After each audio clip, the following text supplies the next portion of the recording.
25 दिसंबर 2028, जहां क्रिसमस की रात को हम एक बेऔलाद कपल को देखते हैं, जिनमें से हस्बैंड का नाम एंजो जबकि उसकी पत्नी का नाम एल्सा होता है। एंजो अपने भांजे के साथ खेल रहा था। ये देखकर एंजो की पत्नी बहुत उदास हो गई क्योंकि वो कभी भी मां नहीं बन सकती थी। खैर, अब उन दोनों ने अपने भांजे को सुलाया और अपनी बहन को गुड बाय बोलकर निकल पड़े अपने घर की तरफ। लेकिन रास्ते में एंजो की पत्नी ने उससे ये कहना शुरू कर दिया कि हमें एक बच्चे को गोद ले लेना चाहिए, मगर एंजो इस पर सख्त मना कर देता है। इतने में ही उन दोनों के दरमियान बहस शुरू हो जाती है और मारिया का ध्यान रोड से हट जाता है, इसीलिए उनका एक्सीडेंट होते होते भी बचता है। वो जरा संभले ही थे कि इतने में उनकी कार को एक ट्रक ने टक्कर मार दी, जिससे कार 3 कलाबाजियां खाने के बाद दूर जा रुकी। इतने में सीन कट हो गया और हम देखते हैं एंजो को, जो सुबह उठते ही अपनी बिल्ली को खाना खिलाता है, क्योंकि ये बिल्ली एल्सा की आखिरी निशानी होती है। जी हाँ दोस्तों, एल्सा उस कार एक्सीडेंट के अंदर मर गई थी। अब एंजो ने देखा कि आज तो पहले से कुछ ज्यादा ही खौफनाक खबरें आ रही हैं, लेकिन उसने इन सब पर ध्यान ना देते हुए अपनी बीवी के पुराने लेटर्स को देखना शुरू कर दिया। खैर, इन सब के बाद वो सीधा चला गया अपनी बोट पर, जहां उस बोट को देखने के लिए 2 लड़कियां आई होती हैं। दरअसल एंजो अपनी बोट को बेचने वाला होता है, क्योंकि इस बोट के अंदर एंजो और एल्सा की बहुत सी यादें थी, और तो और अब एंजो इस बोट पर कई दिनों से आया तक नहीं था। इसीलिए उसने सोचा कि इस बोट को बेचकर मिलने वाली रकम को अपने बिजनेस में ही क्यों ना लगा लिया जाए। अब बोट को बेचने के बाद वो सीधा जाने लगा सुपरमार्केट, जहां रास्ते में उसको किसी अजीब से वायरस के खतरनाक तरीके से फैलने की खबरें आ रही थी, जिस वायरस को दुनिया के अंदर आज तक नहीं देखा गया। मगर उसको लगा कि साइंटिस्ट इस पर काबू पा लेंगे और ये इतनी मसले वाली बात नहीं है। इसके बाद वो पहुंच गया सीधा सुपरमार्केट, जहां पर बार बार यही अनाउंसमेंट हो रही थी कि कोई भी जरूरत के सामान से ज्यादा सामान नहीं लेगा। मगर एंजो ने देखा कि सब लोग तो 2-2 माह का सामान ले रहे थे। खैर, अब जैसे ही एंजो सुपरमार्केट से वापस लौटा तो उसने सुना कि न्यूज पर भी अब सब लोगों के लिए हाई अलर्ट जारी कर दिया था। एंजो ने अपने और अपनी बिल्ली के लिए कई दिनों से खाना और पानी जमा करना शुरू कर दिया था, क्योंकि एंजो की बहन ने उसे ऐसा करने का बोला था। एंजो की बहन, जिसका नाम केट था, उसका पति आर्मी में एक बड़ी पोस्ट पर होता है, इसलिए उसको हालातों के बारे में सब खबर थी। केट ने एंजो से बताया कि कल पूरी दुनिया के अंदर क्वारंटीन लगा दिया जाएगा, इसलिए या तो तुम घर पर रुककर क्वारंटीन खत्म होने का इंतजार करो और या तो हमारे पास आ जाओ और हम तुम्हें कैनरी ले जाएंगे। वो एक लौता ऐसा शहर है जहाँ पर चारों तरफ बड़ी बड़ी दीवारें कर रखी है। एंजो को कुछ समझ नहीं आ रही थी कि वो क्या करे, इसलिए वो फौरन ही पहुंच गया एयरपोर्ट और जाने लगा अपनी बहन के पास। लेकिन वो देखता है कि एयरपोर्ट पर तो बहुत ज्यादा लंबी लाइन लगी थी, और जब एक औरत अपनी टिकट वेरीफाई करवाने आई तो उसकी टिकट पर नो एंट्री लिखा हुआ आया। ये देखकर वो औरत घबरा जाती है, लेकिन ये सिर्फ उसी के साथ नहीं बल्कि वहाँ पर मौजूद सब पैसेंजर्स के साथ हो रहा था। लोगों को कुछ समझ नहीं आ रही थी कि ऐसा आखिर हो क्यों रहा है। मगर तभी उन सब के फोन्स पर एक हाई अलर्ट का नोटिफिकेशन आया, जिस पर लिखा हुआ था कि अपने घरों को बाहर से अच्छी तरह लॉक करके उनमें छुप जाएं। बाहर कुछ खतरनाक घूम रहा है, जिसका ना तो कोई इलाज है और ना ही उस पर कोई कंट्रोल किया जा सकता है। ये देखकर तो सब लोग और भी ज्यादा डर गए। हालात के ज्यादा बिगड़ने से पहले ही एंजो अपनी बिल्ली को लेकर आने लगा अपने घर की तरफ, लेकिन रास्ते में काफी ज्यादा ट्रैफिक जाम लगा हुआ था और देखने से लग रहा था कि ये ट्रैफिक जाम तो 2 दिनों तक रहेगा। इसी वजह से अब एंजो ने अपनी कार को वहीं एक जगह पार्क किया और अपनी बिल्ली को उठाकर पैदल ही निकल पड़ा अपने घर की तरफ। चलते चलते उसे रात हो जाती है। अब एक जगह पर एंजो ने देखा कि एक आदमी के घर के बाहर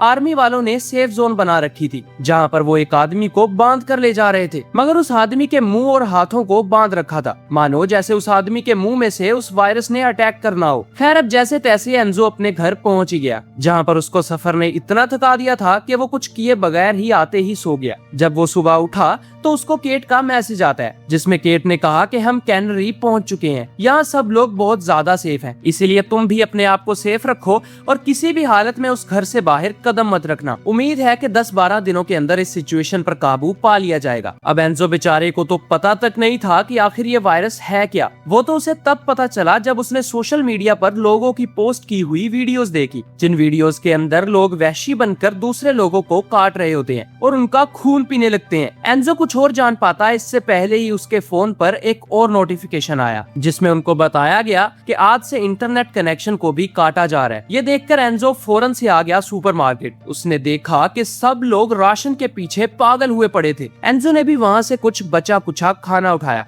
और सीधा घर की तरफ आने लगा, लेकिन रास्ते में एंजो को एक पुलिस वाला नजर आया जो किसी चीज से डर कर भाग रहा था और उसके कंधे का आधा मांस गायब था। और वो पुलिस वाला एक शॉप के अंदर अपने आप को लॉक कर लेता है। यहाँ दूसरी तरफ एंजो ने देखा कि कई लोग एक तरफ भाग रहे थे, मगर उनमें से एक गार्ड पर एक आदमी ने हमला कर दिया, जिसने एक ही बार में उस गार्ड के गले को चीर दिया। जब एंजो ने उस आदमी को रोकने की कोशिश की तो वो तो सीधा एंजो की तरफ ही बढ़ने लगा। वो एंजो को काट पाता, लेकिन उससे पहले ही उस गार्ड ने पीछे से उस इन्फेक्टेड आदमी को शूट करके एंजो की जान बचा ली। जब एंजो उस गार्ड की मदद को आगे बढ़ा तब उस गार्ड ने एंजो को अपने पास आने से मना कर दिया और देखते ही देखते उसने अपने आप को गोली मारकर अपनी जान ले ली। इसके फौरन बाद ही एंजो अपने घर आ गया, जहां अब उसको ये तो पता चल चुका था कि बाहर कितना बड़ा खतरा मंडरा रहा है। इसलिए उसने कुछ लोहे के रोड्स को काटा और लगा लिया अपने घर की दीवारों के ऊपर और कैमरास को लगाकर अपने घर को चारों तरफ से महफूज बना लिया। गवर्नमेंट तो बस न्यूज चैनल पर लोगों को झूठी तसल्लियां ही दिए जा रही थी, मगर सच तो ये था कि इस दुनिया में कोई भी इस वायरस का सामना नहीं कर सकता था। खैर, अब किसी तरह एंजो ने उस घर के अंदर 25 दिन गुजारे, मगर अब उसका खाना पानी लगभग खत्म ही होने वाला था। इसीलिए उसने बाहर जाकर खाना ढूंढने का फैसला किया, मगर काफी देर ढूंढने के बाद भी उसको टाउन के अंदर कुछ भी नहीं मिलता। हाँ, मगर उसको एक बाइक जरूर मिल जाती है। वो उस बाइक को लेकर जब अपने घर आया तो उसको अपने रेडियो पर किसी का सिग्नल मिलने लगा। उसको लगा कि ये सिग्नल शायद उसकी बहन भेज रही होगी, मगर वो सिग्नल तो किसी छोटी बच्ची का था जो कहती है कि मैं ब्राजील के अंदर रहती हूँ और मेरे चारों तरफ इन्फेक्टेड लोग हैं। एंजो ने उससे कहा कि देखो, पहले तो तुम घबराओ नहीं, मगर इतने में उस बेचारी बच्ची को भी वो इन्फेक्टेड लोग आकर चीर फाड़ देते हैं। अब अगली सुबह एंजो ने इस टाउन से बाहर जाकर कैनरी जाने का फैसला किया। इसलिए उसने अपने आप को तैयार किया और निकल पड़ा अपनी बिल्ली को लेकर कैनरी के लिए। उसने देखा कि सिर्फ 26 दिनों के अंदर ही सारे रोड वीरान हो चुके हैं, मगर फिर भी उसने अपना सफर जारी रखा। लेकिन कुछ देर आगे जाने के बाद ही उसने देखा कि आगे तो रास्ता ही बंद है। इसलिए एंजो ने जंगल में से एक शॉर्टकट लेने का फैसला किया। पहले तो जंगल के अंदर खामोशी थी, मगर जब एंजो ने देखा यहाँ पर एक कैंप लगा हुआ है तो वो उस कैंप को रुककर देखने लगा। लेकिन वहाँ पर अचानक से ज़ॉम्बीज आ गए और उस पर टूट पड़े। उन ज़ॉम्बीज की स्पीड बहुत ही ज्यादा थी। एंजो ने फौरन से अपनी बाइक को वहाँ से भगाया, मगर उसका बैलेंस बिगड़ा और वो बाइक से नीचे गिर गया। उसने बाइक को दोबारा स्टार्ट करने की कोशिश की, मगर वो तो स्टार्ट होने का नाम ही नहीं ले रही थी। इसलिए उसने वहाँ से पैदल ही भागना शुरू कर दिया और फिर भागते भागते वो उसी बंदरगाह पर पहुंचा जहाँ पर उसने अपनी बोट को बेचा था। मगर उसको वहाँ पर अपनी बोट नहीं मिलती, लेकिन एक बोट अब भी वहाँ पर मौजूद होती है, जिसके अंदर जब एंजो ने जाकर देखा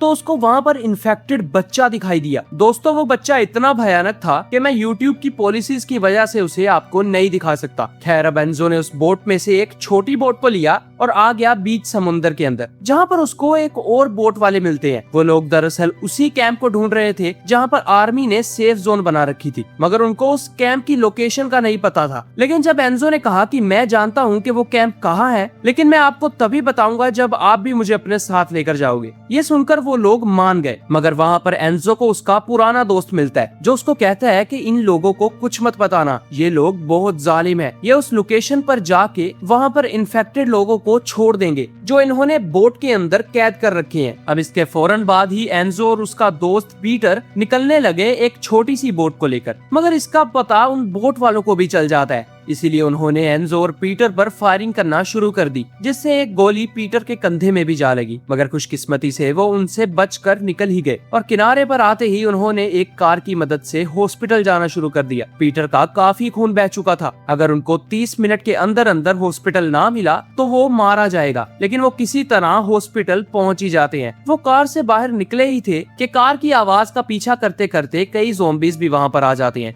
इससे पहले कि वो उन ज़ॉम्बीज का खाना बनते, एंजो ने पीटर को फौरन से हॉस्पिटल के अंदर लाया, मगर ज़ॉम्बीज अंदर तक आ गए थे। इसलिए उसने फौरन से उस दरवाजे को बंद कर दिया। जब एंजो ने पीछे मुड़कर देखा तो वहाँ पर उसको 2 औरतें और बच्चे दिखाई दिए। उन्हें देखकर एंजो को कुछ राहत मिली, मगर अब उनको पीटर को बचाना भी था। इसलिए उन 2 औरतों में से एक औरत जो डॉक्टर थी, उसने कहा कि मैं इसकी गोली को निकाल सकती हूँ, और वो कुछ ही मिनट्स में पीटर को लगी गोली को निकाल भी देती है। मगर अब एंजो ने कहा कि हम कैनरी जा रहे हैं, आपने हमारी मदद की है, इसलिए हम आपकी भी मदद करेंगे। अगर आप चाहे तो हमारे साथ चल सकती हैं, मैं आपकी हिफाजत करूंगा। जिस पर उनमें से एक औरत ने एंजो को छत पर ले जाकर एक हेलीकॉप्टर दिखाया और कहा कि हमें ये चलाना नहीं आता, वरना हम कब के निकल जाते। मगर एंजो ने कहा कि मेरे दोस्त पीटर को इसे चलाना आता है। यह सुनकर वो सब बहुत खुश हुए। मगर उस हेलीकॉप्टर के इर्द गिर्द कई इन्फेक्टेड लोग भी थे, इसीलिए उनको उन ज़ॉम्बीज से भी बचना था। मगर फिर भी वो सब निकल पड़े हेलीकॉप्टर की तरफ, और जब जब वो हेलीकॉप्टर के पास पहुंचने ही वाले थे तो उन पर एक ज़ोंबी ने हमला कर दिया और उस डॉक्टर के गले को काट लिया। जिस ज़ोंबी को एनजो ने मार तो दिया, मगर अब बहुत देर हो चुकी थी। ये देखने के बाद कि अब डॉक्टर का मरना तय है, इसलिए बेचारी डॉक्टर खुद ब खुद ही वहाँ से चली जाती है और वो सब आ गए एग्जिट के पास। लेकिन अब उनको बाहर मौजूद ज़ोंबी से बचकर हेलीकॉप्टर में एंटर होना था। वो सब सोचने में बिजी थे कि अब उससे कैसे बचा जाए कि इतने में एनजो को एक आइडिया आया और वो सब अपने इर्द गिर्द लोहे की जालियों वाली बाड़ को लेकर बाहर आ जाते हैं और उन ज़ोंबीज को मारते जाते जो ऊपर चढ़ने की कोशिश करते थे। अब वो जैसे तैसे करके हेलीकॉप्टर के अंदर तो आ गए, मगर पता नहीं क्यों हेलीकॉप्टर स्टार्ट ही नहीं हो पा रहा था। इसीलिए जब तक हेलीकॉप्टर स्टार्ट नहीं होता तब तक एनजो ने बाहर आके ज़ोंबीज को मारना शुरू कर दिया। मगर वहाँ पर उसी शिप वाले आदमी आ गए जिस शिप से बचकर एनजो और पीटर यहाँ तक आए थे और वो आते ही उनसे हेलीकॉप्टर से बाहर निकलने का कहते हैं। लेकिन एनजो ने बड़ी चालाकी से ज़ोंबीज के आने का रास्ता खोल दिया, जिससे वो सब इन्फेक्टेड लोग उन सब शिप वालों पर टूट पड़ते हैं। अब इतने में पीटर हेलीकॉप्टर भी स्टार्ट कर लेता है और एनजो भी उन ज़ोंबीज से बचते हुए अंदर आ जाता है और वो सब लोग निकल पड़ते हैं कैनरी की तरफ। लेकिन तभी एनजो को रेडियो पर सुनाई दिया कि कोई भी कैनरी की तरफ मत जाए क्योंकि वहाँ हालात आउट ऑफ कंट्रोल हो चुके हैं, इसलिए कैनरी को बम से उड़ाया जा रहा है। ये सुनते ही एनजो के तो मानो होश ही उड़ गए क्योंकि उसकी बहन और भांजा भी वही कैनरी के अंदर ही थे और एनजो के देखते ही देखते 2 जंगी जहाज आए और कैनरी पर बम फेंककर उसे उड़ा डालते हैं। ये देखकर वो सब लोग हैरान थे, अब वो जाए भी तो जाए कहाँ। लेकिन इसी खतरे के साथ साथ ये मूवी यही एंड हो जाती है। दोस्तों, इस मूवी को अपना प्यार दिखाइएगा। Thanks for your time.